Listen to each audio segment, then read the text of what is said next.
Salam sejahtera, Anda bersama saya Salbinus Saribun untuk berita Borneo Today TV malam ini.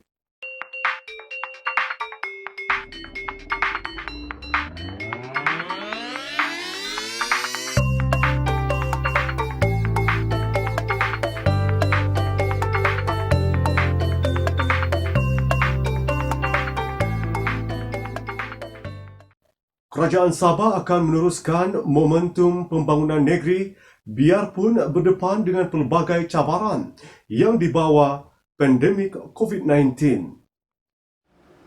Kerajaan Sabah akan meneruskan momentum pembangunan negeri bagi menambah baik kualiti hidup rakyat biarpun berdepan pelbagai cabaran yang dibawa pandemik COVID-19, kata Yang di-Pertuan Negeri Sabah, Tun Johar Mahiruddin.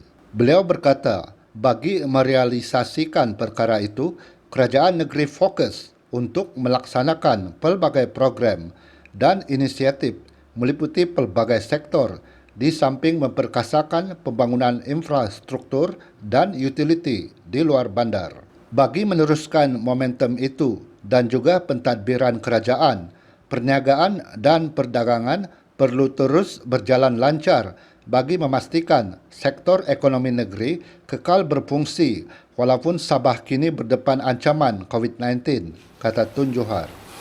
Sambungan itu, walaupun berhadapan dengan cabaran, kerajaan negeri akan terus berusaha memperhebatkan lagi momentum pembangunan negeri dengan menambah baik kualiti hidup rakyat, menerusi pelaksanaan pelbagai program dan inisiatif meliputi berbagai sektor di samping memperkasakan pembangunan infrastruktur dan utiliti di luar bandar.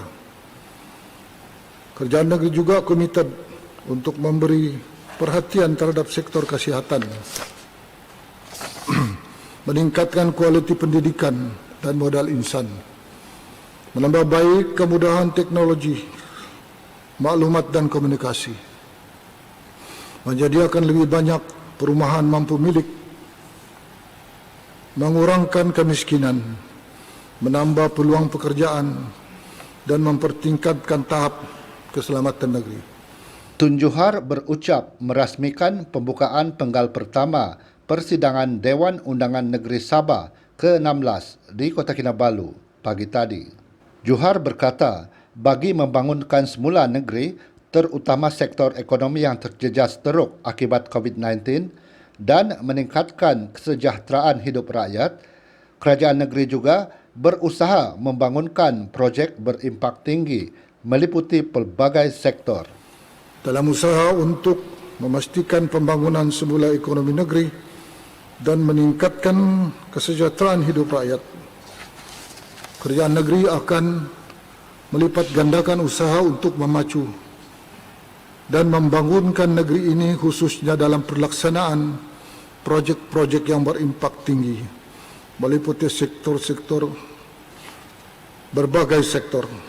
Projek-projek yang berimpak tinggi seperti Lebuh Raya, Pan Borneo, pembesaran Sepanggar Bay Container Port, Upper Padas Hydropower, Jalan Kelabakan, Terudung Semanggaris dan lain-lain akan terus dilaksanakan. Kerajaan negeri akan terus memberi keutamaan kepada pembangunan infrastruktur dan utiliti di luar bandar. Ini termasuk peningkatan liputan jalan raya, penyediaan bekal air bersih yang terawat, penambahbaikan sistem pengangkutan awam, penyediaan sistem pembantungan, penyediaan bekalan listrik, serta kemudahan pelabuhan dan logistik yang efisien. Beliau berkata, sektor pelancongan yang terjejas teruk akibat COVID-19 juga perlu dikembalikan momentum pembangunannya dengan merangkap pelan dan program pemulihan yang holistik untuk dilaksanakan sebaik Sabah bebas daripada COVID-19. Kerajaan negeri akan terus berusaha untuk mengembalikan momentum pembangunan sektor pelancongan dengan merangkap pelan dan program pemulihan yang holistik. Untuk diimplementasikan sebaik bumi Sabah bebas daripada pandemik COVID-19. Sesungguhnya negeri Sabah ini adalah syurga bagi dunia pelancongan. Keindahan dan kekayaan flora dan fauna serta keajaiban alam semula jadi di negeri ini, seperti lautan dan kepulauannya, serta gunung-gunung dan hutan simpanannya, adalah khazanah alam yang tidak terdapat di mana-mana negeri di Malaysia. Justru negeri Sabah menjadi tarikan dan tonggak utama sektor pelancongan di Malaysia. Atas sebab itulah, kerajaan negeri akan mempergiatkan usaha untuk menambah baik pengurusan alam sekitar dan pemeliharaan warisan budaya sebagai persediaan untuk terus memacu dan memperkasakan industri pelancongan di negeri ini. Dalam isu kemiskinan pula, pelbagai program membasmi kemiskinan dan mensejahterakan komuniti luar bandar diberikan tumpuan. Kerajaan negeri akan meneruskan usaha untuk mengurangkan insiden kemiskinan dengan memberi tumpuan kepada pelaksanaan program-program pembasmian kemiskinan dan mensejahterakan komuniti luar bandar. Program-program sedia ada seperti program Mini Estate Sejahtera, Message, program amenity dan ekonomi desa, program keusahawanan industri desa, serta program latihan dan pembangunan masyarakat akan terus ditingkatkan lagi.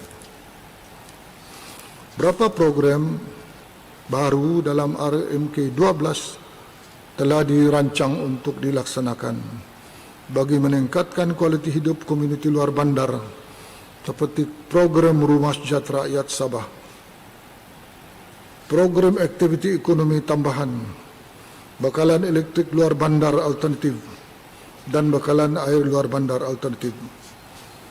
Program-program tersebut akan didukung dan diwujudkan plan strategik, plan tindakan, dan sistem aplikasi profil kampung negeri Sabah dalam usaha untuk mempercepatkan proses transformasi pembangunan di kawasan luar bandar. Kerajaan negeri turut menyasarkan pengeluaran sebanyak 7,500 gran tanah anak negeri native title dengan jumlah keluasan tanah 15,000 hektar melalui program khas pengukuran tanah anak negeri, PANTAS. Ini bagi memastikan rakyat Sabah, terutama golongan anak negeri di kawasan luar bandar memperoleh gran tanah. Kerajaan negeri akan terus memberi tumpuan kepada pengeluaran gran-gran tanah kepada rakyat negeri Sabah, khasnya golongan anak negeri di kawasan luar bandar. Pada tahun 2021, kerajaan negeri menyasarkan pengeluaran sebanyak 7,500 gran tanah anak negeri native title dengan jumlah keluasan tanah 15,000 hektar melalui program khas pengukuran tanah anak negeri.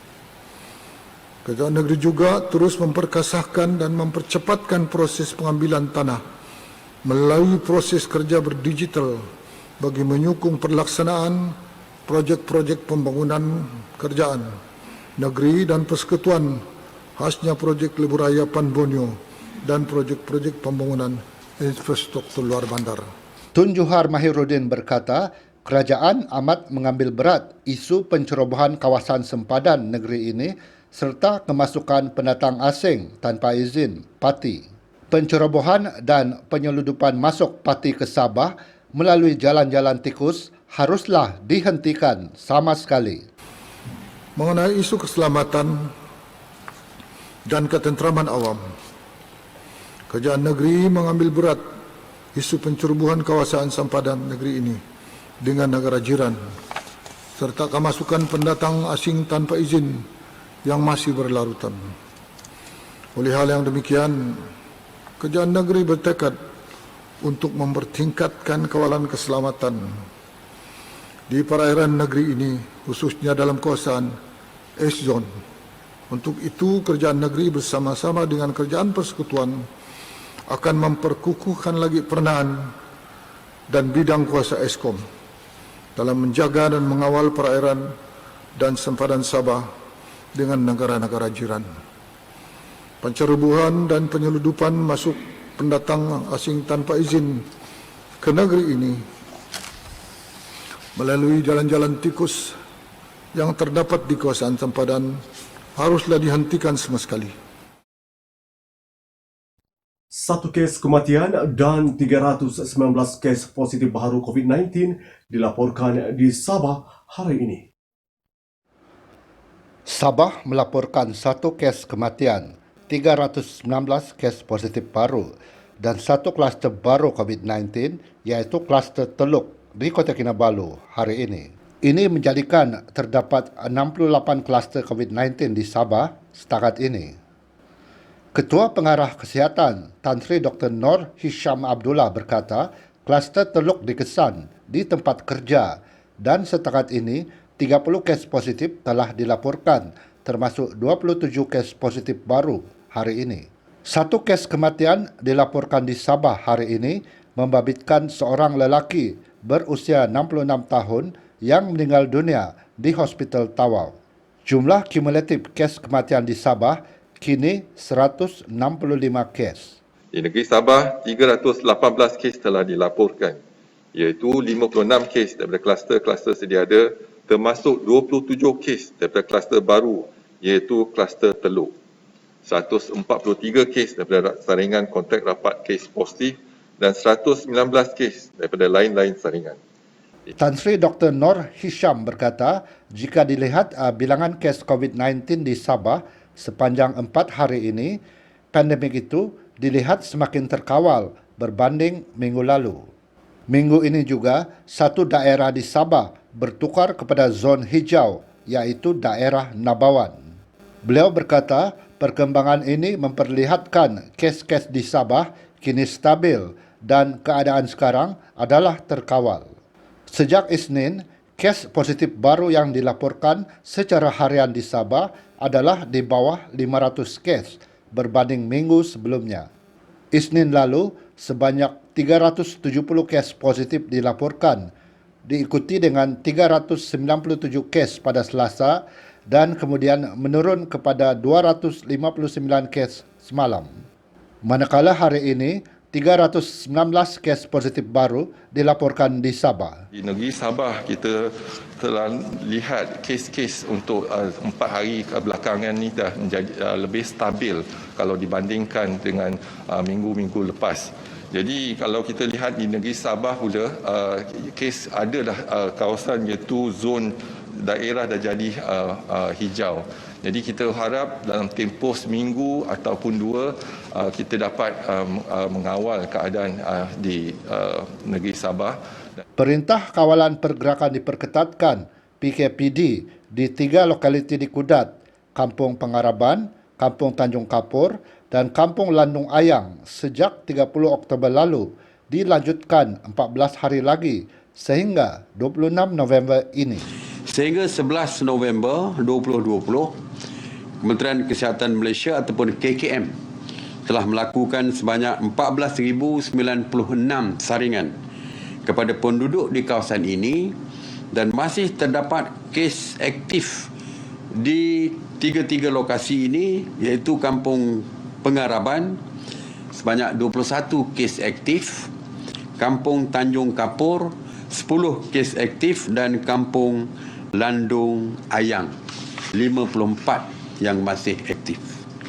Pada masa yang sama, terdapat sejumlah besar sampel ujian saringan masih lagi menunggu keputusan.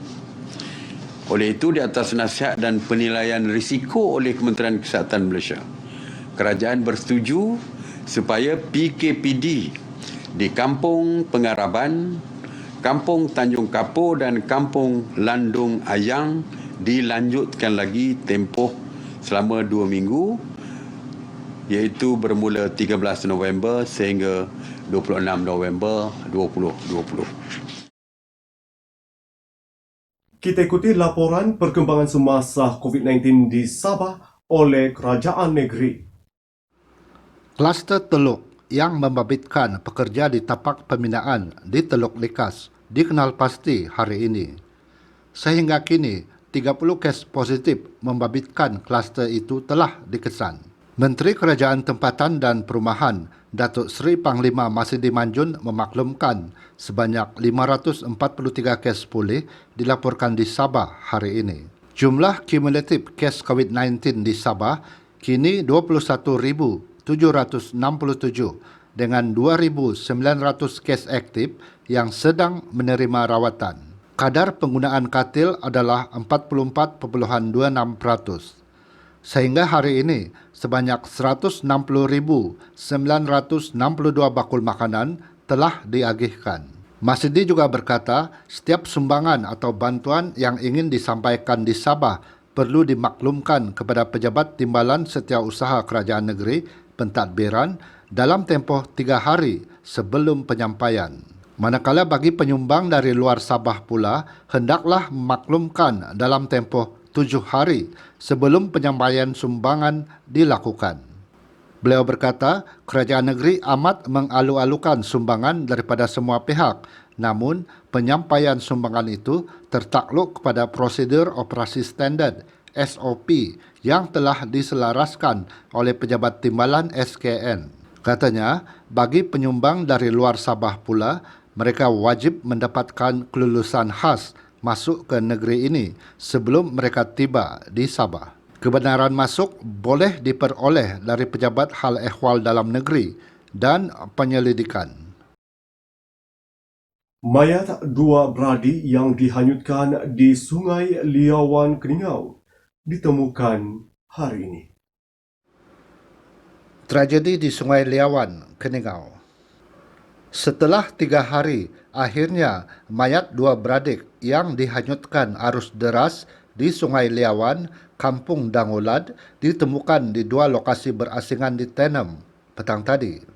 Mayat Amber Lim 4 ditemukan pada 2.15 petang tadi di Sungai Pegalan, berhampiran Kampung Jawa Sumbiling, Tenem, kira-kira 19 km dari lokasi terakhir mangsa dilaporkan hilang. Sementara mangsa kedua, Jason Lim, 6 tahun, ditemukan di Sungai Sigapon pada 3.25 petang, kira-kira 3 km dari lokasi penemuan adiknya dan 21 km dari lokasi terakhir mangsa dilaporkan hilang. Kedua-dua mangsa ditemukan orang awam bersama agensi penyelamat dan diserahkan kepada polis untuk tindakan susulan. Operasi mencari dan menyelamat yang masuk hari ketiga hari ini tertumpu di kawasan sejauh 25 km dari lokasi terakhir mangsa dilaporkan hilang. Operasi membabitkan anggota dari Balai Bomba dan Penyelamat Keningau dan SUK dengan dibantu penduduk kampung berhampiran. Dua beradik itu dihanyutkan arus deras dalam kejadian kira-kira 12:08 tengah malam Selasa lalu. Dalam kejadian itu, kenderaan yang dipandu bapa kedua-dua mangsa dipercayai sedang menyeberangi jambatan di sungai itu untuk pulang dari Kampung Dangolad ke Kampung Ansip. Sekian berita Borneo Today TV malam ini. Saya Salvinus Saribon.